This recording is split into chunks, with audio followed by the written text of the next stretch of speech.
and welcome to my I Love Learning podcast, where we explore leadership, learning science, and workplace learning and personal transformation. I'm Dr. Gina Anderson. I'm a learning scientist, and I'm the CEO of Luma Brighter Learning. And I am a passionate believer that learning and small actions can spark extraordinary change. If you'd like to learn more about my work in learning science and workplace learning, just visit lumabrighterlearning.com. This season is my third season, and it's all about the power of small, where we explore how tiny habits, small mindset shifts, and everyday learning can lead to personal and meaningful transformation, not only in your work, but in your relationships and in your life.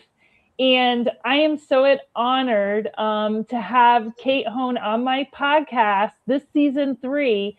Her career has been rooted in purpose, advocacy, and creating opportunities for others. I actually met her at the North Carolina Women event, where she inspired an entire group of women leaders to really help us move forward. And I'm so excited to have her. She actually was in the Peace Corps, and she gave service in Guinea, West Africa. She dedicated her professional journey to empowering women and girls across industries and around the world. Today, she's the program director for Women in Motion. She is helping drive meaningful change throughout the trucking industry by creating spaces where women are supported, connected, and celebrated. But her work is more than just programs and events and initiatives. She actually amplifies voices, she builds community, and she creates opportunity for women to lead, to grow, and to thrive in an industry that continues to evolve. From leading advocacy campaigns and professional development to bringing people together through storytelling and connection, Cait reminds us that real impact happens when people feel seen, heard, and empowered.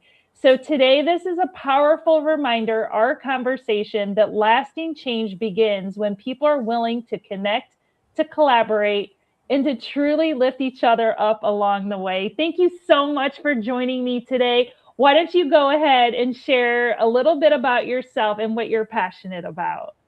Yeah, so thank you for that very generous introduction. My name is Cait. I am the director of ATA's Women in Motion. And truly the thing that connects sort of like the flow of my whole career and what really makes me passionate is building community.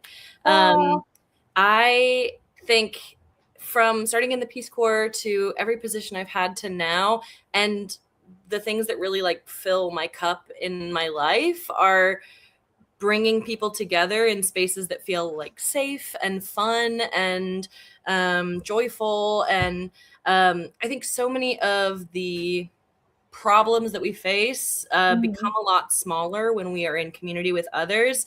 Obviously, there are a lot of big, intractable societal problems, but like when you are in community with your neighborhood and your family and your coworkers and your friends, those problems, I feel they genuinely all become a little bit lighter, and carrying those burdens together is a lot easier. So that's one thing that I think Women in Motion does really well, is bringing women from across a really diverse industry and people in really diverse kinds of careers together in community to sort of share, here's what I'm going through. What did you do in that situation? And supporting and mentoring one another.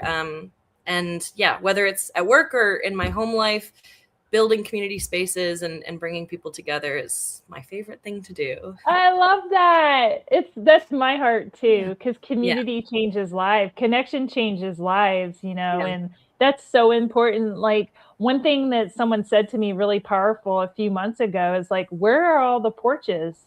I remember like going out and everybody would be on their porches and instant community as you walk by. And now you don't see a lot of that, right? And so what you're doing is so impactful, because the porch can actually be a place that we bring people together. So I love that. What have you seen in terms of like small moments with the Women in Motion, or maybe in a different experience that maybe had a big impact? Because I'm all about, this doesn't have to be like a huge thing, right? It could be something small that leaves just a big impact on our heart.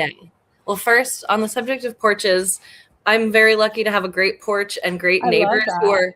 my neighbors are always on their porch, and it truly it Oh, made me feel, as soon as we moved into this house and we mhm. kind of sat on our front porch to rest, and they came out and they told us all about the street and the history of the street, and that building over there is this, and if you ever need anything, and they're always there, and it really does make me feel at home, even though this is like a new-ish home to us. And just having that first step of like breaking that barrier, I think a lot of us are kind of afraid to like seem like we're interrupting someone or bothering someone, but just them making clear, like, we're out here on the porch to connect with our neighbors and the neighborhood. It really meant a lot, and it I has, love that. it's, That's perfect. yeah. So I That's couldn't let so that go great. without talking about our great porch neighborhood. Oh, I love that.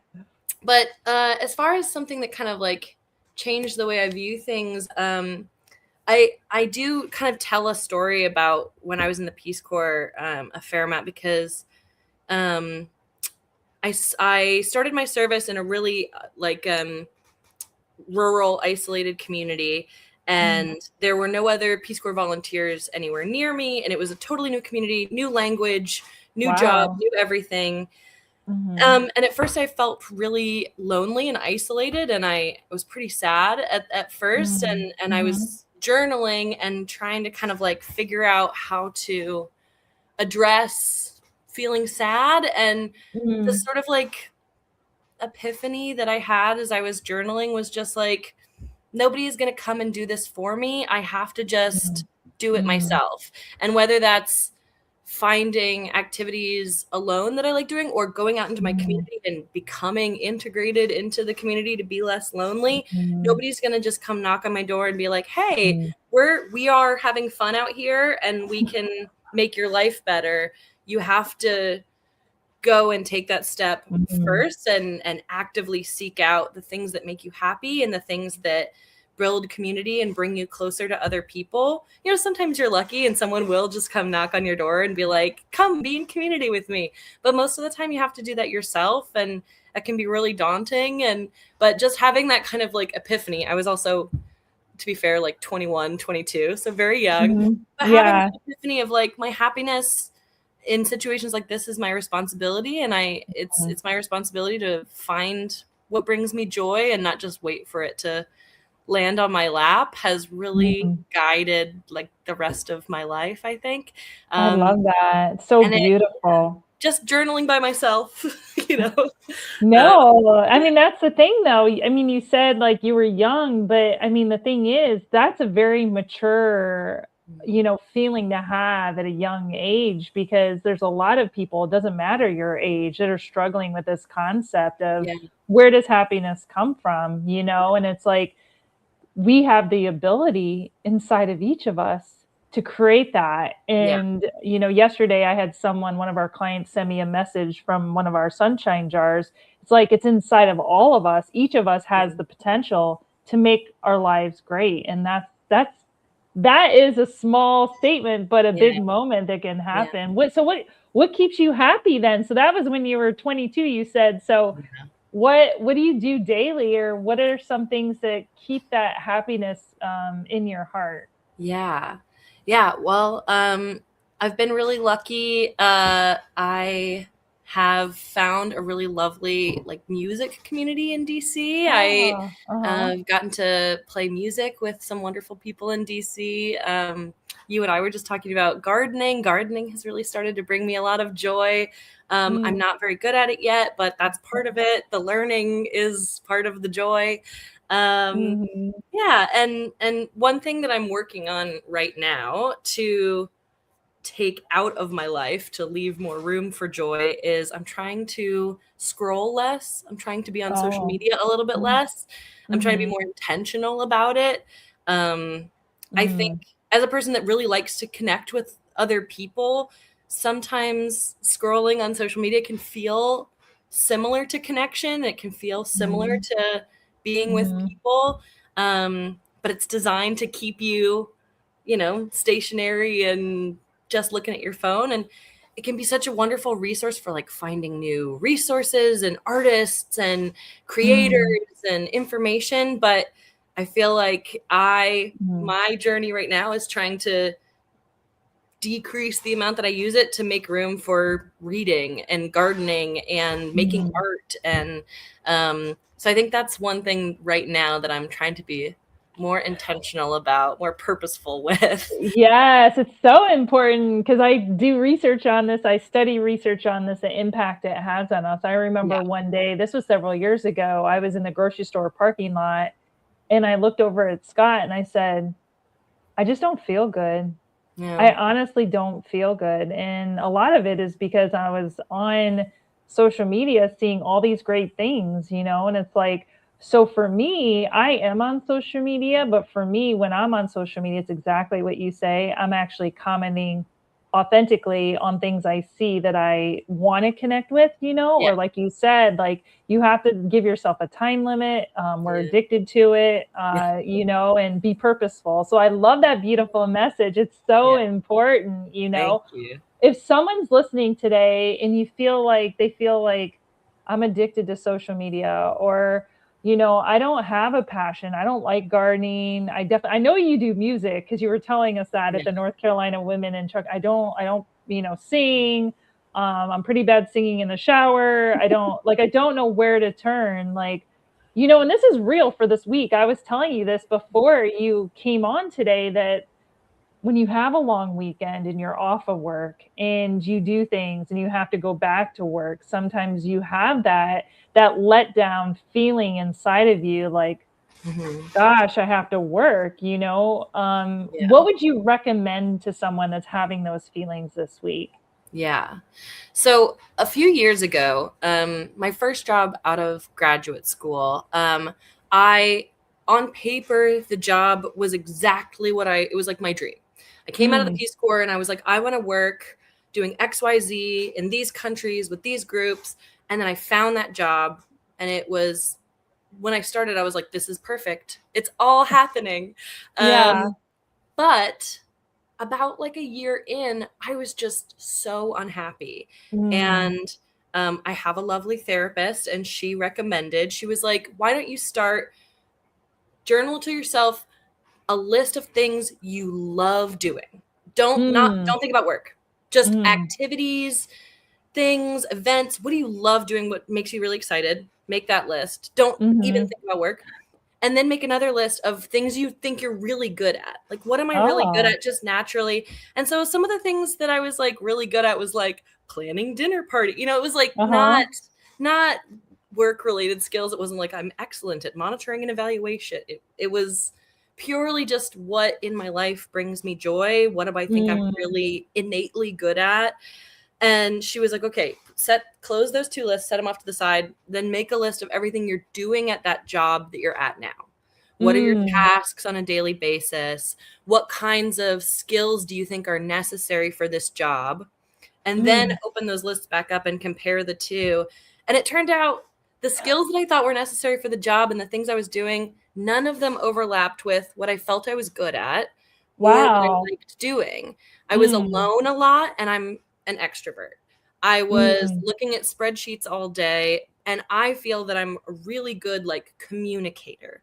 It was the perfect job sort of on paper, but in practice it was like it wasn't even using like 10% of my potential. But I was stuck in this loop of like, man, I'm just really bad at my job. I think I'm just really bad at this. I must not be smart. I must not be creative. I really was like, I don't think I'm a creative person at the time, because I was trying so hard to be what was right for that position, and not just trying to be like, what is good for me? What do I like? What am I good at? And so kind of finding that out was really helpful to me. It helped me kind of like stop the loops of like, I'm just bad. I'm just bad at jobs. I'm just bad at this work. And think more of like, how do I get to do more of the things that I am good at and I like? And it's reframed how I think about my hobbies. It's reframed how I think about every Mm, job since then. I'm very lucky. mm, Now I feel like I've found a job that uses like 100% of what I'm good at and what I like doing. And I think just that reflection, not like thinking about it as how can I be better at this or how can I mm, find a new thing that's going to unlock, mhm, happiness, is just like, what am I already interested in and like, and it just things like I said, like I love to host people at my house. I love to bring people together and throw dinner parties and potlucks. yeah, Now that's yeah, actually part of my job, as I build yeah, that's community awesome. spaces and bring Yeah, people in and host things that allow people to kind of open up and connect. yeah. And I didn't think that was possible I in love my that. so That's so yeah. beautiful. Alyssa says, thank you, Alyssa, for showing up today. She says, I love focusing on what you're good at and what brings you joy. Find the overlap.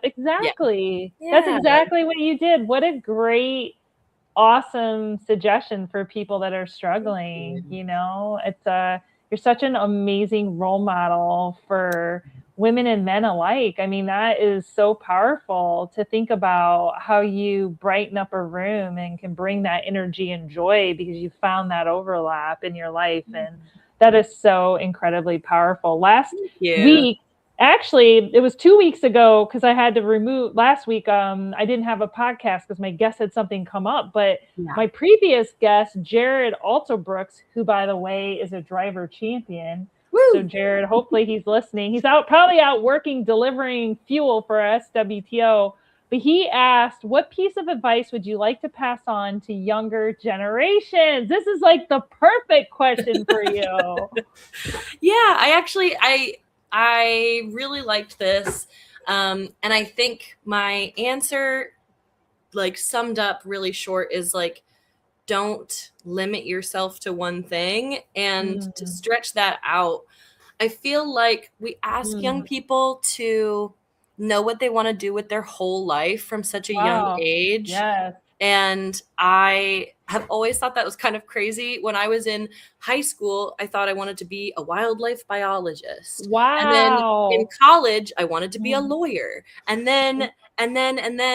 I feel like if I had had all the experiences that I mm, now have when I was in high school, maybe I would have known what I wanted to do now. But mm. part of like the beauty of my life and my career has just been like figuring out what next thing is for me. And I'm really glad I didn't try to lock myself into, well, I decided that I wanted to do biology, so I'm going to do that. And I'm going to force it. And I'm going to, or, well, I took the LSAT, so I have to go to law school, even though I don't Oh, really want to do it anymore.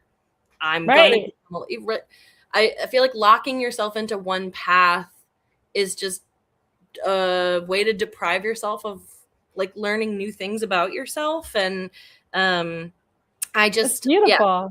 as I as love much as, that. yeah, as much as you can as a young person. I know we ask young people Yeah, to do that, in right. school, but as Mm. much as you can, keeping yourself open to like, I don't know what I'm going to be in 10 years, but I'm going to be something that feels good now, and then maybe that'll turn into something else, and that'll turn into something else.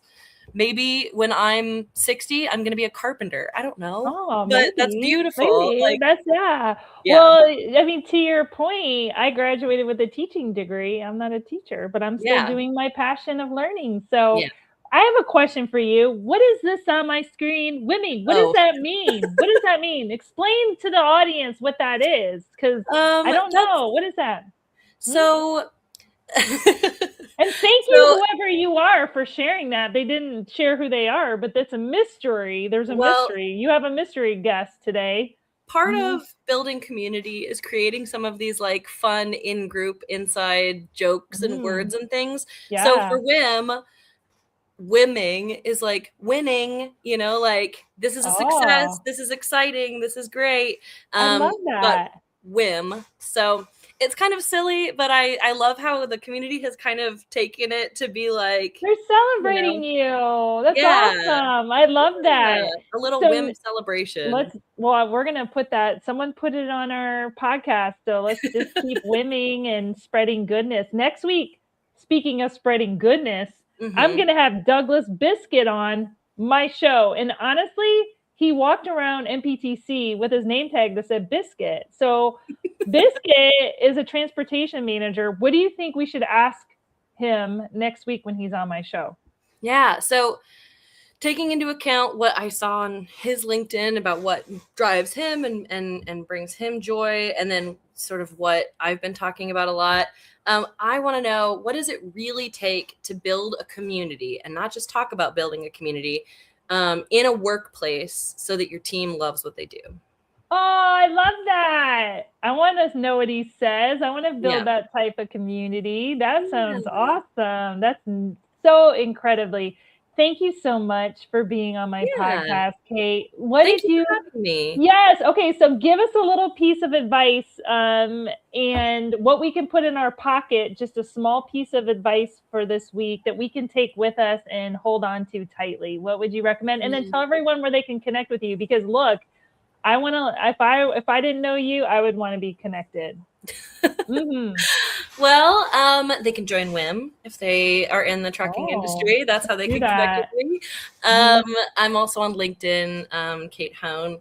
And some advice. I feel like I've given all of my good little tidbits out, but one thing that I think has made me like a better leader and communicator is just genuinely going into situations, being interested in what people are saying, not just like, waiting for my turn to do my little spiel. And I feel like when I like take a moment before meeting a new group of people or going into a new situation and just centering myself and saying like, I'm excited to meet these people. I can't wait to learn about what they have to say. Even if I'm tired, or even if it's, something that I have to do, or I feel like just taking that moment to be like, I'm genuinely interested in what these people have to say. It like changes the whole tone in my brain and makes it something that I'm excited to do. And I think people can really tell when you go into a situation and you're like, no, I want to know. Tell me more. What sport does your son play? And what's he up to? And I think having that genuine interest in what people have to say, it really makes a difference. So. I agree. So next time that you're with someone, everybody, don't think about your phone and your text message. Be present and be aware, because it's the small things that can change our life. And you just never know what someone's going through. Thank you so much for coming on my podcast. Until next week, everyone, be kind, be well, and we will see you.